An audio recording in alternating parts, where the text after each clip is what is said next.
Modi Italy ప్రధానికి melody chocolate ఇవ్వడము అది ఏ రకమైనటువంటి హోదా ఏ రకమైనటువంటి హుందాతనం అని అడిగే వాళ్ళకి మీ అడిగే ప్రశ్నకు సమాధానం ఏంటి? లేదు మేడం, ఇప్పుడు చాక్లెట్ ఇస్తే తప్పైతే మీరు తప్పుగా తీసుకోవద్దు మేడం. మన ఇంట్లో చిన్నపిల్లలు ఉన్నప్పుడు మనం చాక్లెట్ ఇటలీ ప్రధాని చిన్నపిల్ల ఇచ్చారా? వాళ్ళకి సిగరెట్ వెలిగిస్తేనే వీళ్ళ ఇదిగా ఉన్నట్ట మేడం. చాక్లెట్ ఇస్తే తప్పేంటి? మన ఆస్తిలో రాసిచ్చారా? మన ఆస్తిలో రాసిచ్చారా? లేదా ఇట్లీకి సూట్ కేసు పెట్టి తీసుకెళ్లారా? ఏం తీసుకెళ్లారు? దానికి ఎందుకు ఇన్ని తేడుస్తున్నారు? ఏం చేయాలంటే గతంలో సోనియమ్మ తీసుకెళ్ళిన సూట్ కేసు లెక్క చెప్పండి, వీళ్ళు ఎందుకు అడగరు?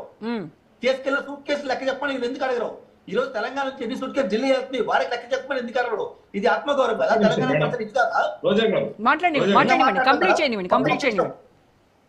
తెలుగు ప్రజలకు అన్యాయం జరిగింది అంటే తెలుగు ప్రజలకు అన్యాయం ఎప్పుడు జరిగింది మేడం? గతంలో ఇందిరమ్మ ఉన్నప్పుడు తెలుగు ప్రజలకు అన్యాయం జరిగింది మేడం. నిజంగా వీళ్ళు తెలంగాణ ఇవ్వాలనుకుంటే వీళ్ళు గెలిచిన మొదటి సంవత్సరం ఇవ్వచ్చు కదా, హామీ పెట్టి మొదటి సంవత్సరం ఇవ్వచ్చు. 1200 మంది తెలంగాణ బిడ్డలు చనిపోతే ఇచ్చారు మేడం తెలంగాణ. ఇది ఆత్మగౌరవం అంటారు మేడం? తెలంగాణ ప్రజల ఆత్మగౌరవం ఇలా చూసేది కాంగ్రెస్ పార్టీ. దాని మీద వీళ్ళు స్పందించాలి మేడం.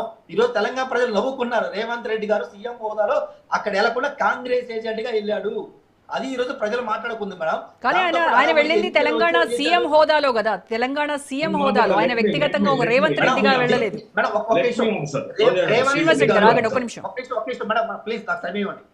రేవంత్ రెడ్డి గారు ఈ రోజు ఏం మాట్లాడుతున్నారు? నేను అమెరికా పోకపోవడం వల్ల చాలా యూనివర్సిటీలతో టైఅప్ అయిపోయి మన దగ్గర ఇన్వెస్ట్మెంట్ వచ్చే అవుతుంది అన్నాడు కదా. నేను 2 కేసులు చెప్తాను మేడం. గతంలో నువ్వు చాలా కంట్రీలు లేవా? గతంలో కూడా యూఎస్ వెళ్ళినప్పుడు కూడా నువ్వు ఎడ్యుకేషన్ మినిస్టర్ ఉన్నావు కదా, మరి అప్పుడు రాని యూనివర్సిటీ ఇప్పుడు నిజంగా వస్తాయా?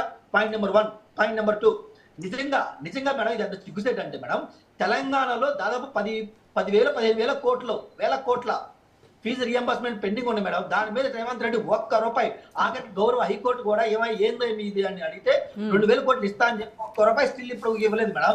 ఇక్కడ ఉన్న స్కూల్ బాగా చేయాలి అంటే ఇక్కడ కాకుండా ఎక్కడ డబ్బులు పెట్టుకోబోతున్నా ఈయన పెట్టుకుని డబ్బులు పెట్టుకుపోయాడు. డబ్బులు అన్నా కనీసం 10 స్కూళ్ళను బాగా చేశాడు. 10 మంది స్టూడెంట్స్ కదా ఫీజు రియంబర్స్మెంట్ వచ్చాయి. వాళ్ళ సర్టిఫికేట్ కాలేజ్ నుంచి బయటకు వస్తే జాబ్ లో జాయిన్ అవ్వాలి కదా. ఇక్కడ ఉన్నది ఎడ్యుకేషన్ మినిస్టర్ గా ఉండి నువ్వేం చేసావు? ఇప్పుడు గత 2.5 సంవత్సరాలు నువ్వేం చేసావు? ఎన్ని స్కూల్ బాగా చేసావు? ఎంత ఇంత ఫీజు లడాయి గురించి బీజేపీ మాట్లాడుతోంది కదా. మరి విభజన చట్టం ప్రకారం తెలంగాణకు రావాల్సినటువంటి పన్నుల వాటా కావచ్చు, తర్వాత విద్యారంగానికి సంబంధించినటువంటి కేంద్రం నుంచి రావాల్సినటువంటి నిధులు కావచ్చు, ఇవి మరి ఒత్తిడి చేసి త్వరగా తీసుకురండి. 8 మంది ఎంపీలు ఉన్నారు మేడం. ఇప్పటికి మీరు ఒకసారి చెక్ చేసుకుంటే గతంలో UPA 1 UPA 2 ఉన్న దానికంటే ఇచ్చిన దానికంటే మేము ఇప్పటికే ఎక్కువ ఇచ్చాము. 12 లక్షల కోట్లు ఇచ్చాం మేడం. మరి UPA 1 UPA 2లో తెలంగాణకి ఎంత ఇచ్చారు వీళ్ళు ఫండ్? అది చెప్పడం. ఉమ్మడి ఆంధ్రప్రదేశ్ ఇప్పటి వరకు మీరు తెలంగాణకి ఇచ్చినంత కనీసం అప్పుడు ఉమ్మడి ఆంధ్రప్రదేశ్ మీరు ఇచ్చారా?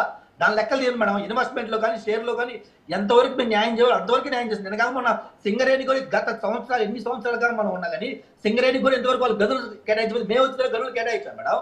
దాంతో పాటు సిగ్గు లేకుండా సీఎం రేవంత్ రెడ్డి గారు ఏం మాట్లాడుతున్నారు మేడం? ఈ రోజు మన దగ్గర ఎడ్యుకేషన్ చండాలం ఉంది, దాన్ని నాశనం చేస్తాడు అని చెప్పి ఈ రోజు రేవంత్ రెడ్డి గారు మాట్లాడుతున్నారు. ఆయన మాట్లాడుతుంటే ఆయన లాంగ్వేజ్ లో చెప్పాలంటే మొహం ఇలా అనుకొని తూ అని ఊసుకుంటే ఏమైంది? మీద పడింది కదా. ఈ రోజు ఎడ్యుకేషన్ సిస్టమ్ ఆర్బరో, బీర్బరో, జయంగిరు ఇలా ఎడ్యుకేషన్ సిస్టమ్ మొత్తం తయారు చేసిన ఎవరు? మన కాంగ్రెస్ ప్రభుత్వం కదా, మన సోనియమ్మే కదా, అప్పుడున్న ఇందిరమ్మే కదా, అప్పుడున్న నెహ్రూవే కదా. అది కదా నువ్వు మాట్లాడాల్సింది.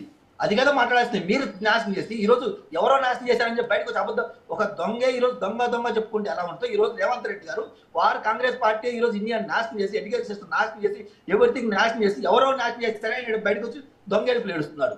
అలా ఉంది మన రేవంత్ రెడ్డి మాట్లాడేది. ఇంకపోతే వీళ్ళ మాట్లాడటం ఎడ్యుకేషన్ సిస్టమ్ చండాలం.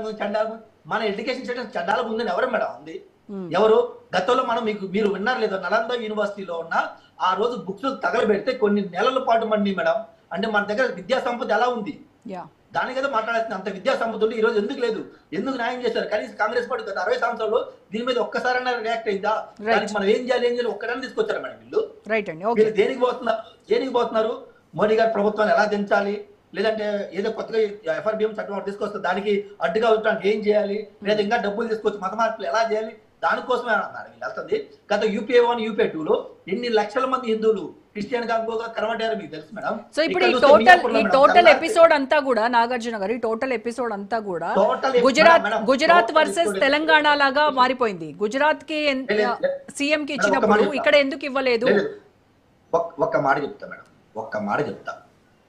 అసలు ఎపిసోడ్ మొత్తం ఏందయ్యా అంటే రేవంత్ రెడ్డి గారు కుర్చీ కదలపోతుంది.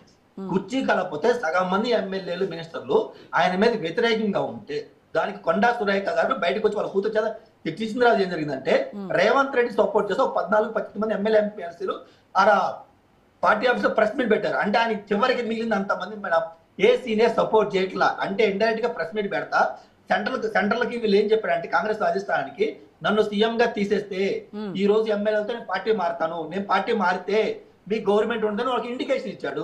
ఆ తర్వాత ఏం జరిగింది, అయ్యా నువ్వు పార్టీ మారొద్దు లేదా నువ్వు కొత్త పార్టీ పెట్టొద్దు, నీ ఎమ్మెల్యేతో ముందు నువ్వే ముఖ్యమంత్రిగా ఉన్నావు, నీ సెటిల్మెంట్ జరిగిన తర్వాత అప్పుడు సీనియర్లు అందరితో కూర్చొని ఆ రోజు ఈ రోజు ఏం చెప్తున్నారంటే ఇండైరెక్ట్ అసలు ఇక్కడ ఇంత తతంగం మేడం నా సీటు సేఫ్ గా ఉంది, నా ముఖ్యమంత్రి